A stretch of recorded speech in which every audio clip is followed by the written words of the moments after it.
Good afternoon. It's Thursday, the 21st of April 2016, just after 1 o'clock. Welcome to UK Column News. I'm your host, Brian Gerrish. With me in the studio, Mike Robinson. Also, welcome to the visitors that we've got with us at the UK Column studios today. Well, the weather, the good news is that the sun is shining on the righteous, and that means that there's a lot of sunshine in Scotland, Perthshire to be precise. That's remarkable, Mike, isn't it? It's a bit cloudy here in Plymouth and the rest of the country, although we understand Brighton is pretty bright. So it's a nice day for a birthday. Indeed. What can we say? Well, it's unusual for me to agree with the Guardian headline, but this one I think captures it very nicely. The Queen and a reign of abject failure. We could disagree with one or two things in this article, particularly as it's written by somebody who's not a fan of a monarchy. But if we had the right royal family in post, perhaps the country would be very different. Well, we'd just like to remind viewers and listeners of a few things around the royal family. Of course, we have linkage to the abuse of youngsters at Oxford and Cherwell Valley College. What's the significance of this? Well, of course, we warned Prince Charles, who was due... Prince Andrew, I beg your pardon. Prince Andrew, who was due to have a visit to the college. We warned him that there were serious accusations of abuse of students at the college. But despite our warning and our suggestion that maybe this is not a place that the royal family should be visiting, certainly at that time, he of course went ahead and visited the college and indeed visited the very workshop where some of the abuses took place. Bring in the brother. Well, here we are, the Daily Mail. Paedophile bishop and a cover-up by the church lasting 23 years. Scandal deepens over claims religious leaders knew clergyman was a sexual abuser of young men. And of course, the inference is that the royal family also knew. So here's the gentleman concerned, some 18 charges. Eventually, he's jailed. But reports in most of the mainstream press were indicating that surely the royal family must have known he was up to no good. Well, if that's not enough, perhaps we should just remind ourselves of Jimmy Savile and his very deep and lengthy connections with the royal family. And of course, it took the Daily Star here to say that when he was interviewed by the police, all references to the royal family were gently taken out, which is par for the course, Mike, isn't Absolutely. it, really? So there we are. What sort of royal family have we got in power? We think, well, I'm not quite sure how to describe them, really. Unsuitable for the job, or dodgy. Well, if you feel you'd like to, there's an excellent website where they're asking for people to post comments in the Queen's 90th birthday book. We feel she's a lady who's betrayed her nation, and certainly our feeling is that she's accepted mediatisation under the European Union, and we'll come back to that in a minute. But many people have come up with glowing compliments, I think, Mike. Well, her grandson said that the Queen is a guiding example of what a monarch should be. Okay. King David said that she is a rock of strength for our nation. But let's just remember the coronation. Here is the image of her holding her magic wand there from prior to the coronation. And here she is at her coronation. And this is the key part of the oath that she took at her coronation. The Archbishop of Canterbury asked her, "Madam, is your Majesty willing to take the oath?" She said she is willing. And then the Archbishop said, "Will you solemnly promise to swear and govern the peoples of the United Kingdom of Great Britain, Northern Ireland, Canada, Australia, New Zealand, the Union of South Africa, Pakistan and Ceylon, and all of your possessions and the other territories, to any of them belonging or pertaining, according to the respective laws and customs?" And she solemnly promised to do so. And sadly, she has utterly failed to stand by the oath that she took on that day, which was an oath before the people, an oath before God. She failed and therefore has undoubtedly committed treason. I would say so. Of course, many people say, well, of course, the trouble is that the Queen didn't know, that she was badly advised, she had all those nasty people around her. Do you think that stands as an excuse for the fact that she's failed to uphold her coronation oath? She is employed to know. She is paid millions of pounds every year through the civil list for her to know. And that is her job. And so ultimately, if you forget about what level within society people are at, what we're seeing is people not doing their jobs, and that goes from the bottom to the top, and it absolutely applies at the top. She's not doing her job. She's looking after herself first, and she's not looking after she's not doing her duty to the people. We are suffering as a result. Absolutely. We should also probably remind people of the role of the Duchy of Lancaster and Oliver Letwin, of course, the politician at the moment who is running the Cabinet Office, is running David Cameron, is running the Conservative Party, and is widely rumoured to be running Britain. The man in charge of the royal finances. So it's an interesting little picture. But let's come back to mediatisation, and we encourage people to pop onto YouTube and watch this little video clip. It's well, actually, they don't even have to do that. Excellent. It's going to be played out immediately after this programme. There we are. And there's no licence fee either for this service, which is pretty remarkable. So this is John Galloway in a 15-minute talk that he did a few years ago, but the topic was, has the Queen accepted mediatisation? If you're not familiar with that term, it basically means given away the real power from the throne in return for being able to keep the title and all the benefits. So I've just taken a couple of stills from this little video. As Mike says, stay online after the news and you can actually watch it. So here is John giving the talk. And what sort of thing is he talking about? Well, the excellent correspondence from a retired squadron leader, Mr. Bourne. He wrote to the Queen back in October 2005. Am I right in concluding that as your father had been the embodiment of the sovereignty of the British people up to the moment of its death, that you assumed that embodiment at that moment? That, in fact, you have been the physical embodiment of the sovereignty of the British people throughout your reign, and that embodiment allows you the style and title of our Sovereign Majesty Queen Elizabeth II of Great Britain and Northern Ireland, and that you will be the embodiment of the British people until the moment of your own natural death, when it will pass to the next rightful heir to the throne. Am I also right in believing that the laws of treason are there specifically to protect you and your heirs and successors?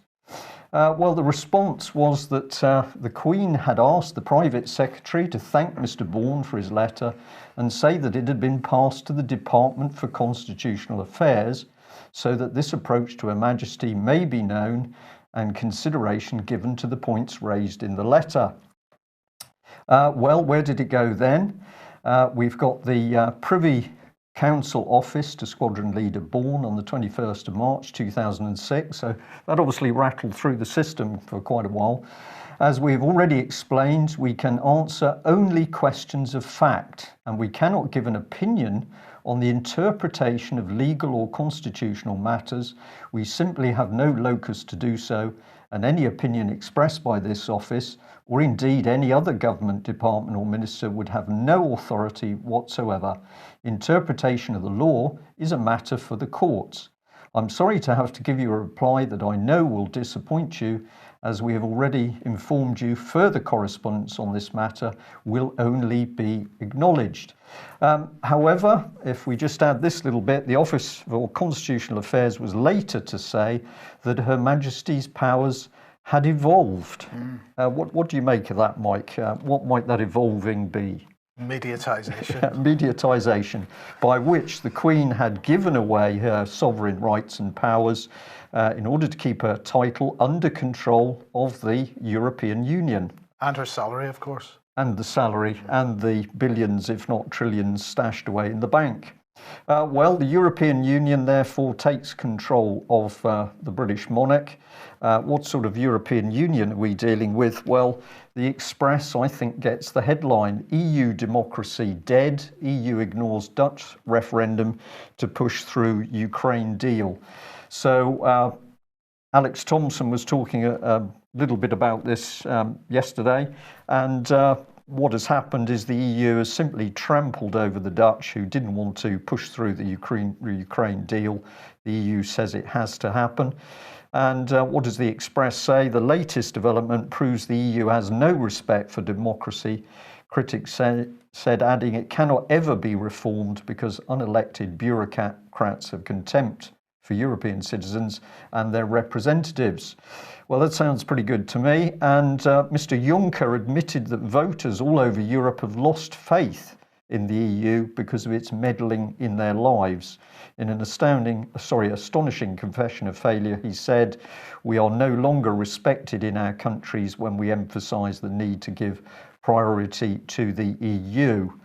Encourage people to have a look at this article, because it seemed to me there was a nice little bit of nudging, because it ends by saying British voters will choose whether or not we leave the EU on June the 23rd, with polls showing the Remain and Leave camps are currently neck and neck. And I just wonder where the evidence for that little nudge was, that it's very, very close. Don't worry that the EU is ruling your lives. It's all neck and neck. Well, the reality, and it's very easy to remember, is of course that the EU has the constitution of a dictatorship and the laws of a police state. And that dictatorship is now ruling the royal family, apparently, Mike. Apparently, yes. Happy birthday, Your Majesty. Now, yesterday we mentioned this document, Democracy Matters, Lessons from the 2015 Citizens' Assemblies on English Devolution. And of course, I missed one very important point, which is why I'm bringing this up again today. So just to remind you, this was a report into two People's Assemblies, pilot citizens' assemblies, which took place in the autumn last year. This was Assembly North in Sheffield and Assembly South in Southampton. And these were designed to bring the public, they said, into discussions about how devolution happens in the country. This is all about constitutional change. It's all about the breakup of the country. Now, the point that I didn't mention yesterday was that at the launch of this report, and this report is, of course, is going to launch a whole bunch more of these citizens' assemblies in the coming months. This launch was celebrated, apparently, with a panel discussion.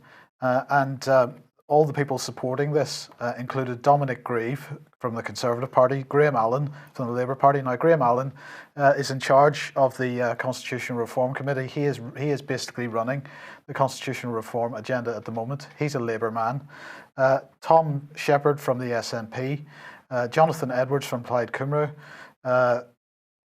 Caroline Lucas from the Green Party, Lord Tyler from the Liberal Democrats, and Suzanne Evans from UKIP.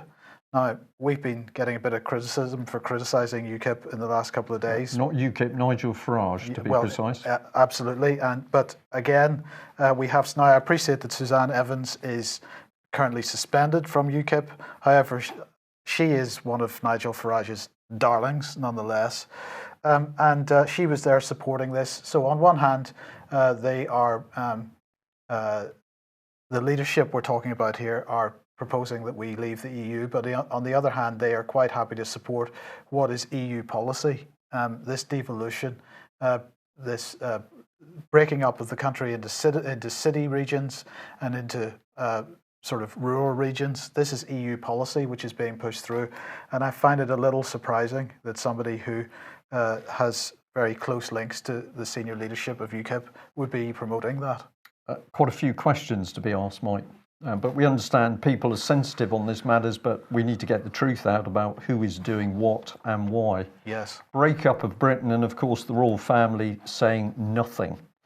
But more good news on the birthday front. On the birthday front, absolutely, because Queen Julia Middleton, this is 58 today, so we've got to say happy birthday to her. Now, if anybody doesn't know Julia Middleton, when she's not wearing a fleece with holes in the sleeves, is the Chief Executive of Common Purpose. Is she still Chief Executive? Chairman? these days? Driving common purpose, cultural intelligence. Absolutely. Presumably that's what's in the bag, lots of cultural intelligence. Lots of cultural intelligence. So happy birthday to Julia. Why are we mentioning this? Well, this evening, so this is 12 p.m. Eastern Time, so that'll be 5 p.m.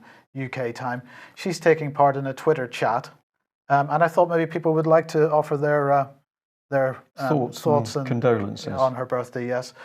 So the hashtag for that is Amex Leads, because this is American Express Leadership Program, the Leadership Academy rather, and so she will be taking part in this discussion. People may want to join in that. Yeah. Yes. Well, it's good to see the financial industry supporting cultural intelligence. Absolutely. The American Express right at the forefront of the global leadership campaign. And of course, also at the forefront of or at least one of the functions of the global leadership campaign is press regulation. And we've been talking about this for a number of years. But the Mail today publishing a clarification, a correction. Now, the background to this, just to give a bit of background, is John Whittingdale, sorry, and his his admitted affair with a sex worker, a dominatrix. And what happened was that the Hacked Off and the Leveson campaigners that are still out there were claiming that the mainstream press was conspiring to hide the story because Whittingdale has responsibility for press regulation.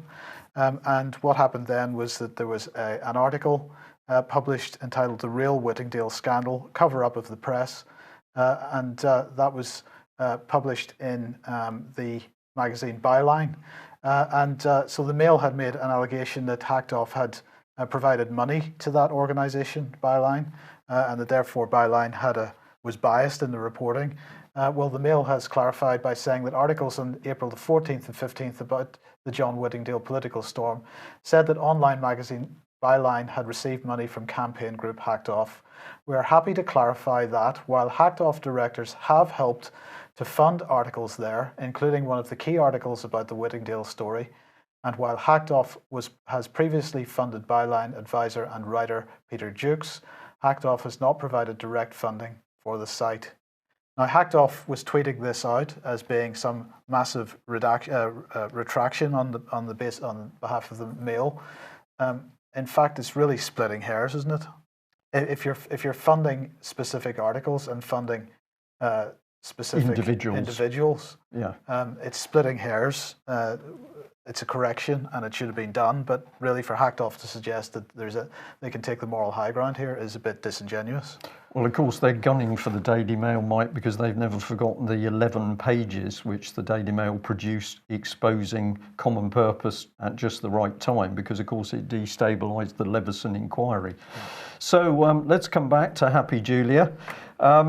We just thought we'd bring up a quote from her in this little common purpose brochure.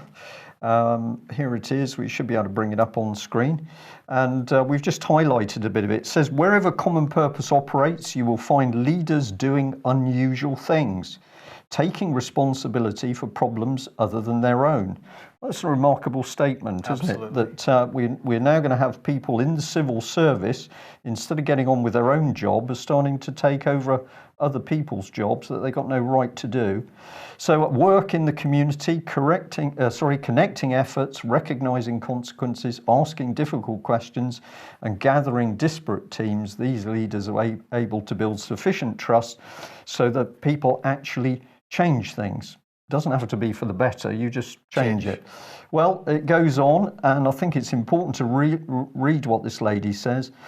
The unusual part is when they become almost limitless as leaders. So these people become, they gain a mindset where they can do anything. They may be a police officer, that doesn't matter. They can go into the local hospital, presumably. Their leadership is limitless. This is dangerous language. And if we go just across the page, as it were there, common purpose graduates will be lighting small fires to create change in their organisations.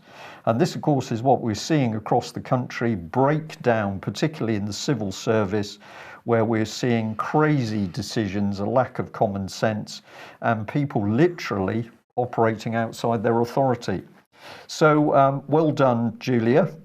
Your team are doing a very good job, and perhaps we ought to say they're doing a particularly good job in the NHS. This is UK column article, the NHS towards 1 million change agents. And we're saying here that, well, the article was saying here that the most damaging failings have been illustrated following the 31-month public inquiry into unnecessary deaths at the Mid Staffordshire NHS Trust. Why are we interested in that? Well, because if we have a look at this, we've got a chairman appointed 4 assessors specifically chosen for their experience and knowledge in key areas of interest to the inquiry. Remember, we're talking about the deaths of individuals in the NHS, and this is one of the key gentlemen, Sir Cyril Chandler, just happens to be a Media Standards Trust board member and a great friend of Common Purpose. So we're in safe hands here, Mike. These Common Purpose people, clearly the NHS is getting better under their leadership, and if there's a problem with people dying, you can use Common Purpose to get in there and what, help cover up? Possibly. Possibly. So this is another part of the article here. So we're talking about the penetration of Common Purpose into the NHS, and key bit here, an innovative leadership development program is helping managers connect with people they would not ordinarily meet by bringing together diverse groups of people from the private, public and non-profit sectors for a unique learning experience. So you're a senior manager in the NHS, your hospital is falling apart. What does Common Purpose do? You need to go and meet some different people with no experience of the NHS. We've warned about this, and we just remind people that if you go to the UK column site and put in Common Purpose, article after article after article comes up, pages of it. I'm sure there's something to interest most people. Is it our imagination what's going on in the NHS? Well, here's a Guardian article where an anonymous writer says that the NHS bullying was so bad they wanted to kill themselves, but in any case they were forced out of their job. So this is abuse within the NHS, perpetrated by an individual but also covered up by NHS management. And who is training the NHS management? Well, none other than Common Purpose. Right, employment. Now, I'd meant to cover this yesterday, but we ran out of time, so I just want to mention this today. And I wasn't really going to say too much about it, other than if you read the first paragraph of the Office for National Statistics press release here on the unemployment situation up until the 3 months to February 2016, it says between September and November 2015, there were and the 3 months to February 2016, the number of people in work and the number of unemployed people increased. So the number of people in work increased, the number of unemployed people increased.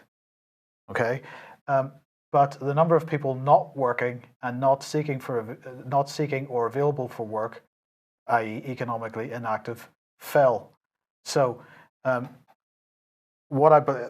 looking at the statistics and so on, what I believe is going on here is that this is people that have been kicked off the getting disability benefits and so on, have been assessed by ATOS, so they're no longer economically inactive, because economically inactive people are people that aren't actively seeking work within the most recent 4-week period. So somebody that's on a long-term disability benefit would be considered economically inactive. So that number has fallen, but both the number of employed and unemployed people has risen.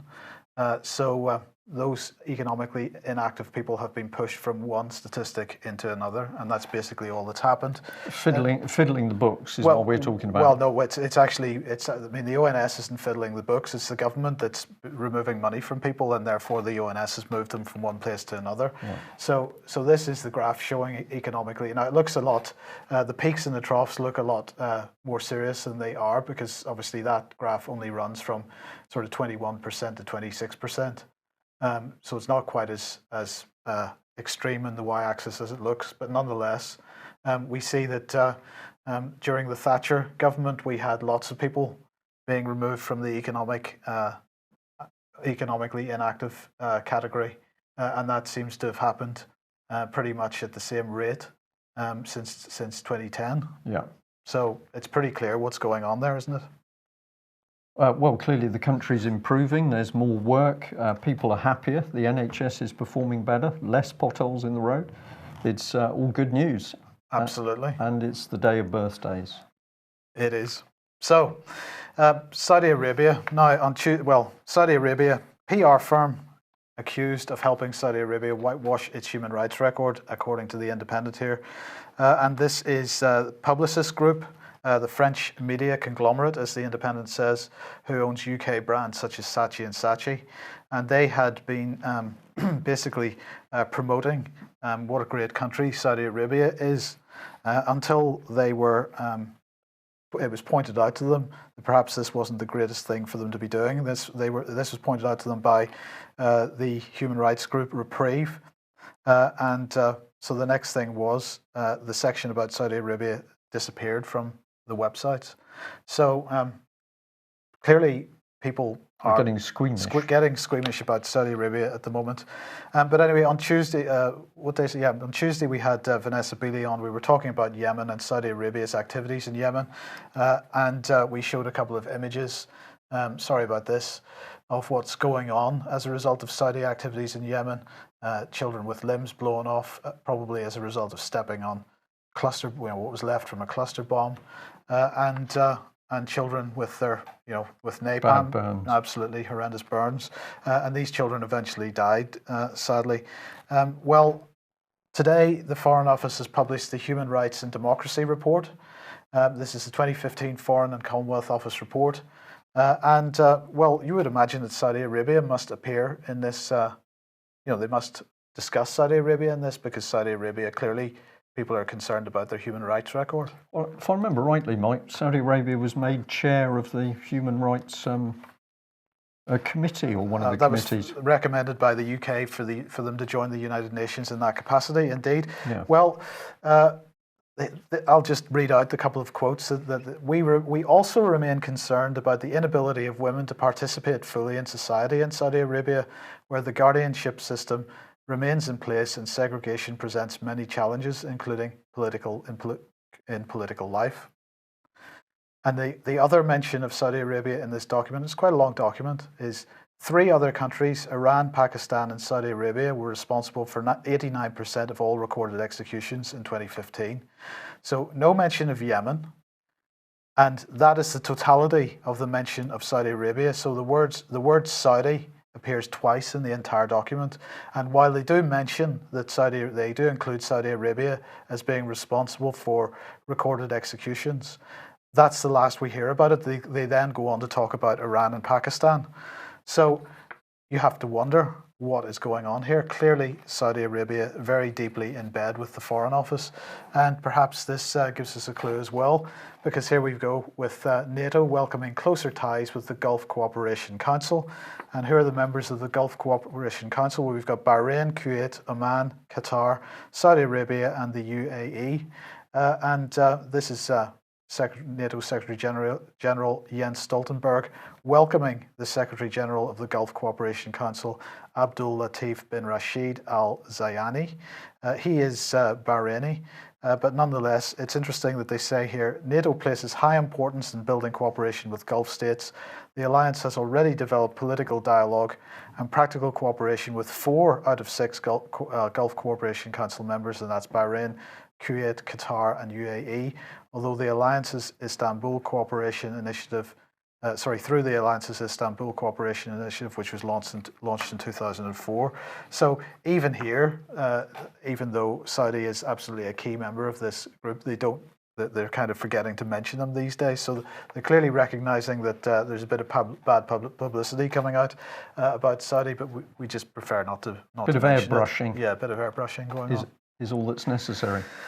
And in the meantime, staying with NATO, because here we've got Jens Stoltenberg once again. This time he's making his doorstep statement on the way out of the meeting with the NATO-Russia Council. This is the first time the NATO-Russia Council has met for quite some time, but it didn't seem to be too productive.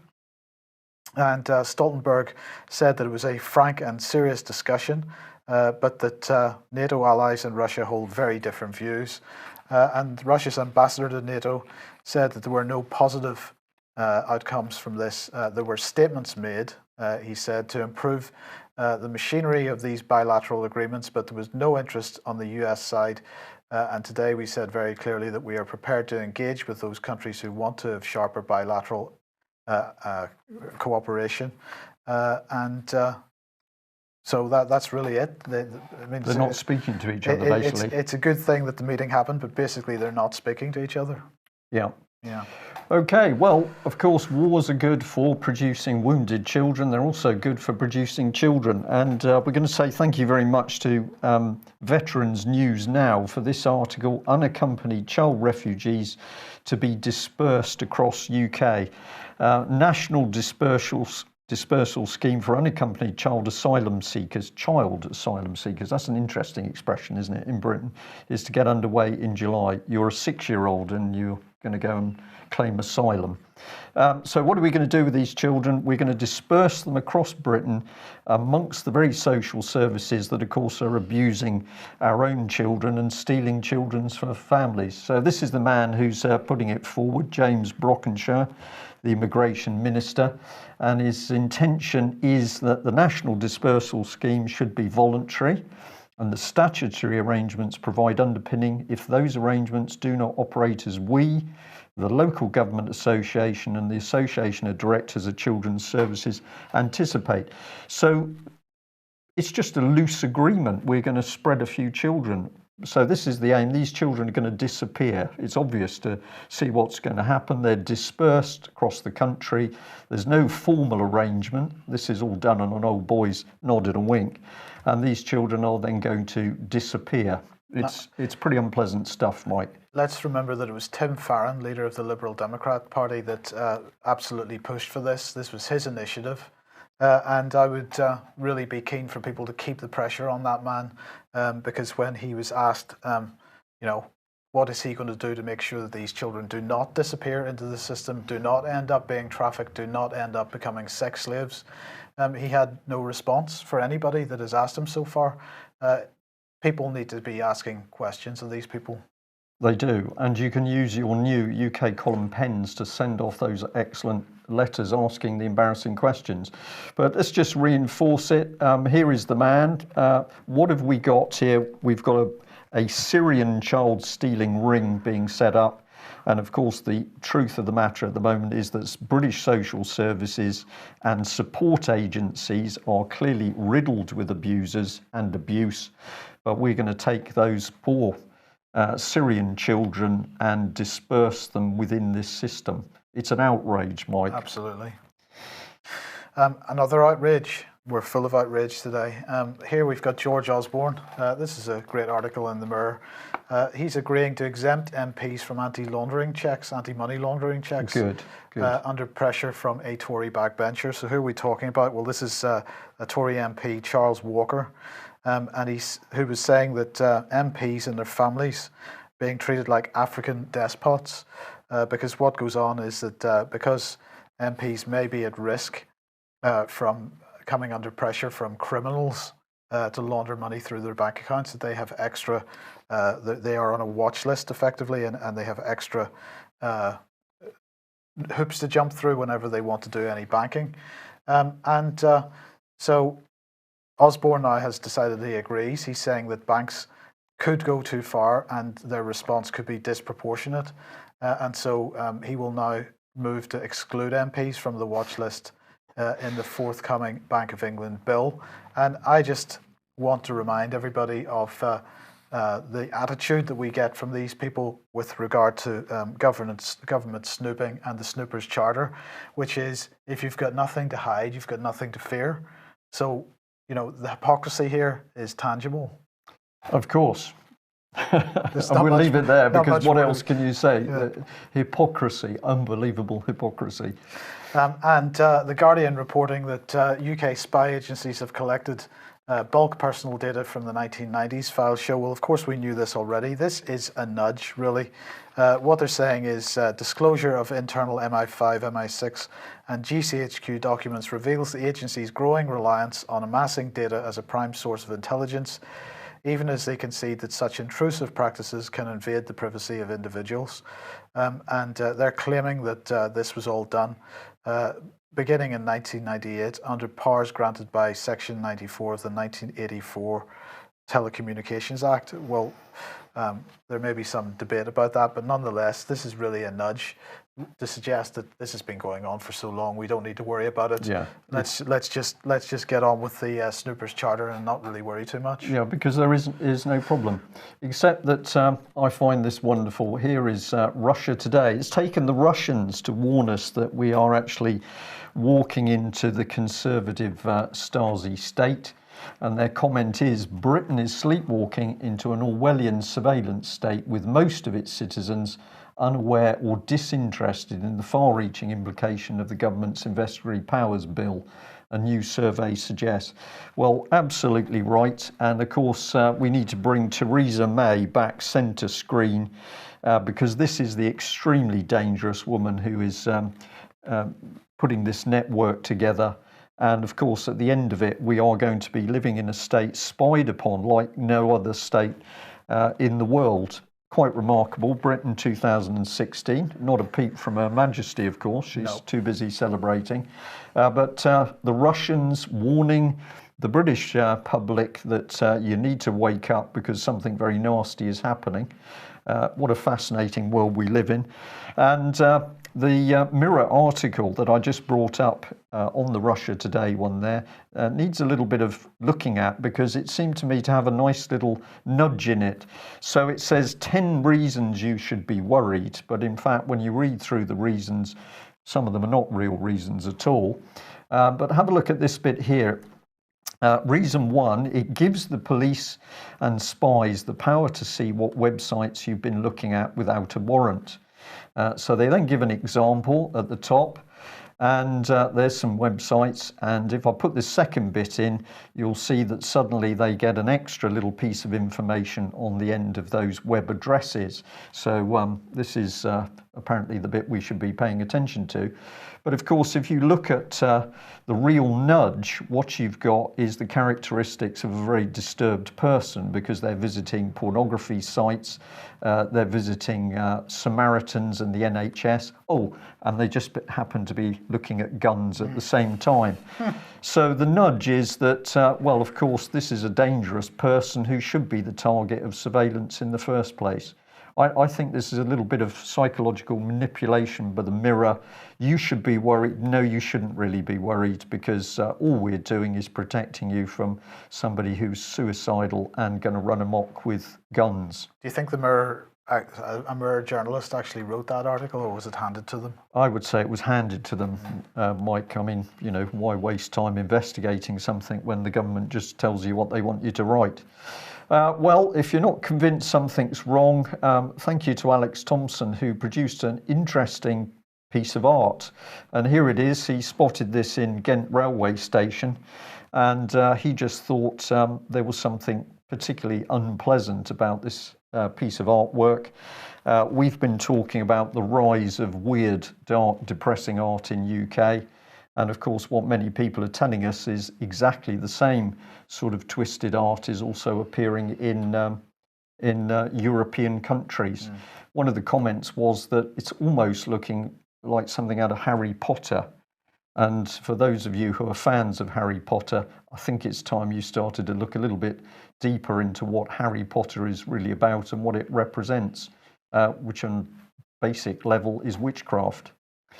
Well, there we are. From birthdays to witchcraft, it's been an interesting news, and it's taken the Russians, as we say, to warn us that we should be now very suspicious of the motives of our own government. We're not making this up. Of course, the evidence is all in front of us. It just needs the pieces to be put together.